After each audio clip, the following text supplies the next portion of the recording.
नमस्कार, आप देख रहे हैं न्यूज विंग। दिन भर की तमाम बड़ी खबरों के साथ मैं हूं कीर्ति तिवारी। खबरों की शुरुआत करते हैं। कश्मीरी पंडितों पर लगातार हो रहे हमलों के विरोध में गुरुवार को जमशेदपुर में श्री परशुराम शक्ति सेना ने कश्मीरी पंडितों को सुरक्षा मुहैया कराने संबंधित एक ज्ञापन राष्ट्रपति के नाम जिले के उपायुक्त के माध्यम से सौंपा है।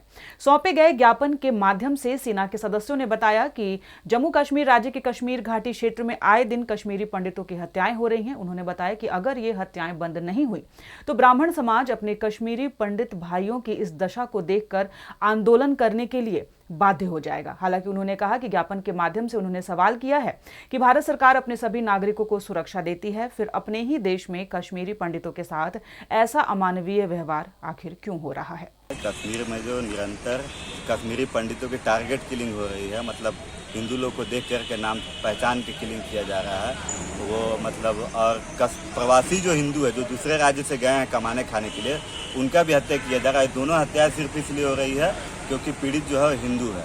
तो हिंदू समाज को कहीं ना कहीं कश्मीर से भगाने की साजिश दोबारा चल रही है।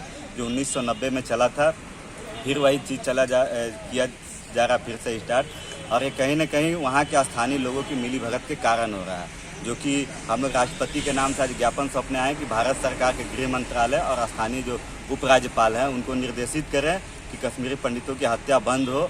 वहीं केंद्र सरकार की योजनाओं से जुड़े परिसंपत्तियों का वितरण और लाभुकों से संवाद कार्यक्रम में शामिल होने गिरिडीह पहुंची केंद्रीय मंत्री अन्नपूर्णा देवी ने नगर भवन में कहा कि 8 साल के कार्यकाल का हिसाब अगर विपक्ष मांगता है तो विपक्ष को देखना चाहिए कि देश में परिवर्तन किस प्रकार से हो रहे हैं।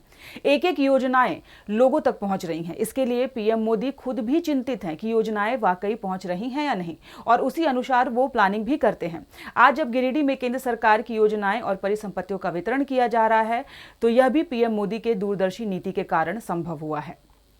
अब बात करेंगे बिरसा मुंडा की। बिरसा मुंडा के शहादत दिवस पर आज बिरसा मुंडा पर एक फिल्म बनाई जा रही है। इस फिल्म का नाम the legend of Lord Birsa है। आपको बता दें कि आज इस मूवी का पोस्टर लॉन्च किया गया। इस मूवी में प्रमुख किरदार निभा रहे हैं सूची कुमार। उन्होंने कहा है कि जैसे यह फिल्म बड़े पर्दे पर आएगी और जितना भी इस फिल्म से मुनाफा आएगा उसका आधा हिस्सा वे बिरसा मुंडा के परिवार को देंगे। इस फिल्म में कई किरदार निभाने वाले अभिनेता और अभिनेत्री वहां मौजूद रहे। इस फिल्म की शुरुआत सितंबर महीने से की जाएगी। ये फिल्म करने की प्रेरणा मुझे मिली जब मैं 12 शिवलिंग कर रहा था। तो लास्ट शिवलिंग मेरी बैद्यनाथ धाम की थी और नागा साधु ने मुझे भगवान बिरसा मुंडा की एक पिक्चर दिखाई, पेपर कटिंग, और वो बोले कि ये तू है। तो मुझे लगा कि शायद इन्होंने नशा वगैरह किया। तो मैं उस चीज़ को, मैं मॉरिशस से ही आया था यहाँ पे और 12 शिवलिंग कर रहा था। फिर उसके बाद जब मैंने रिसर्च शुरू की तब मैंने भगवान बिरसा मुंडा की जीवनी के बारे में पढ़ा और उनके गांव गया, रिसर्च करता रहा। तो उसकी डेप्थ में मैं घुलता मिलता गया, जैसे पानी के साथ शक्कर घुल जाता है ना। तो बस अब ये एक पागलपन है कि इस फिल्म को इस लेवल पे लेके जानी जिससे हिंदुस्तान की, मैं बॉलीवुड नहीं कहता, इंडियन सिनेमा कहता हूँ, भारतीय सिनेमा, ये फिल्म भारतीय सिनेमा का इतिहास चेंज करेगी। वहीं प्रदेश कांग्रेस कमेटी के वरिष्ठ नेता आलोक कुमार दुबे, लाल किशोरनाथ सहदेव, डॉक्टर राजेश गुप्ता उर्फ छोटू, प्रदेश युवक कांग्रेस के उपाध्यक्ष निशा भगत व कुलदीप रवि बिरसा मुंडा की पुण्यतिथि पर बिरसा समाधि स्थल कोकर पहुंचे और धरती आबा भगवान बिरसा को श्रद्धांजलि अर्पित की। आपको बता दें कि अपनी श्रद्धा सुमन अर्पित करते हुए वरिष्ठ कांग्रेस नेता आलोक कुमार दुबे ने कहा कि बिरसा मुंडा की गणना महान देशभक्तों में की जाती है। भारतीय इतिहास में बिरसा मुंडा एक ऐसे नायक थे जिन्होंने झारखंड में अपने क्रांतिकारी चिंतन से आदिवासी समाज की दशा और दिशा बदल दी।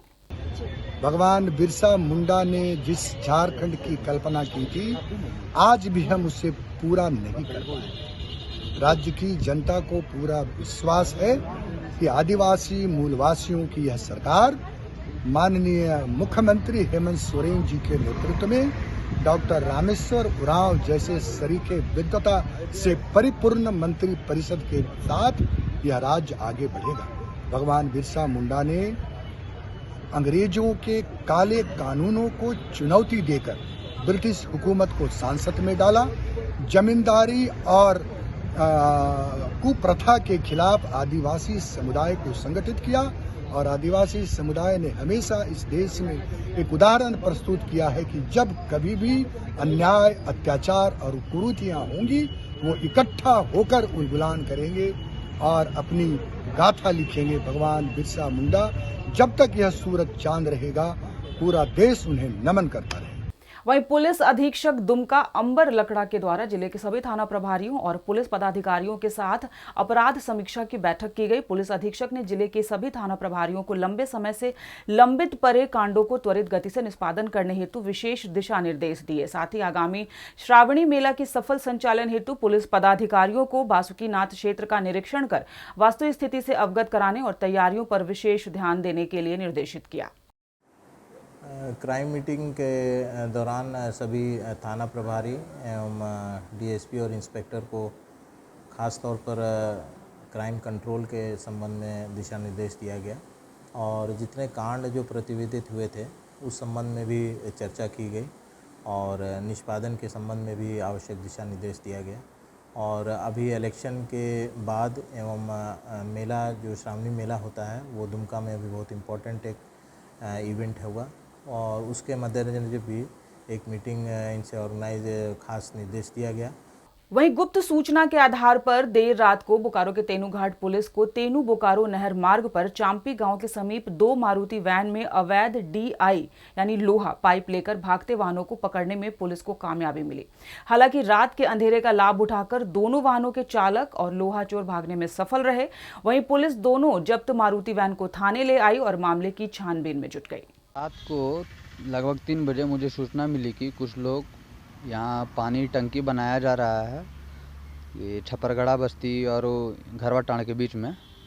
वहाँ का जो पाइप आया है, जो पाइप लाइन बिछाने के लिए, उस पाइप को काट रहे हैं। तो उसी सूचना के सत्यापन हेतु हम थाना से प्रस्थान किए और जब वहाँ हम लोग पहुँचे तो देखे 2 मिनी वैन है, ये ओमनी वैन है, दोनों भाग रही है लोड करके। तो हम जब पीछा किए तो दोनों रोक करके और दोनों ड्राइवर है सो जंगल में फरार हो गया। वहाँ से दोनों गाड़ी को जब्त करके लेके आए हैं थाना पे। वहीं अंतर्राष्ट्रीय लेवल क्रॉसिंग दिवस के अवसर पर जुगसलाई रेलवे क्रॉसिंग लोको फाटक सुंदरनगर मानव रहित लेवल क्रॉसिंग फाटक में सिविल डिफेंस के द्वारा नुक्कड़ नाटक, सुरक्षा संगीत, हैंडबिल वितरित कर लोगों को जागरूक करने की कोशिश की गई। आपको बता दें कि civil defence inspector Santosh Kumar ने लोगों को जागरूक करते हुए कहा कि आप अपने परिवार की परवाह करें, फाटक पार करने में जल्दबाजी ना करें, फाटक पार करने के नियमों का ध्यान रखें, स्वयं को सुरक्षित महसूस करने के बाद ही फाटक पार करें। यह अभियान अगले 1 सप्ताह तक चक्रधरपुर मंडल के विभिन्न स्टेशनों के लेवल क्रॉसिंग फाटकों में सिविल डिफेंस द्वारा आयोजित किया जाएगा।